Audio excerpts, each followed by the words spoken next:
बिस्मिल्लाहिर्रहमानिर्रहीम। बग़ैर ओवन के, बग़ैर ब्रेड के आज हम बनाएंगे बहुत ही मज़ेदार सब्जियों के सैंडविच। आपने तमाम सब्जियों को अच्छे से चॉप कर लेना है। अपनी पसंद की कोई भी सब्ज़ी आप इसमें शामिल कर सकते हैं। 2 अदद अंडे डालेंगे, उनको भी थोड़ा सा चॉप कर लेंगे। चॉपर नहीं है तो कोई बात नहीं, छुरी की मदद से आप इसको बारीक काट लें। इसमें नमक, लाल मिर्च पाउडर और हल्दी पाउडर अपने जायके के मुताबिक डालें और 1 कप के करीब दूध डाल दें।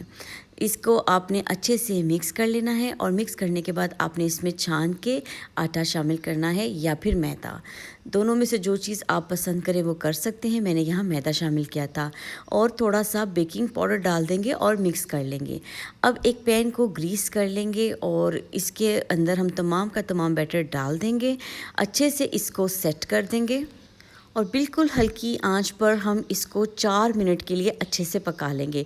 फिर एक प्लेट में निकाल के इस तरह हम इसको फ्लिप कर देंगे और फ्लिप करने के बाद आपने इसको मज़ीद 4 से 5 मिनट के लिए पकाना है। बहुत ही ज़बरदस्त, सॉफ्ट और यमी ये सैंडविच तैयार होते हैं। चैनल पे नए हैं तो चैनल को सब्सक्राइब करना मत भूलिएगा। वीडियो अच्छी लगे तो लाइक ज़रूर कीजिएगा। टेक केयर, अल्लाह हाफ़िज़।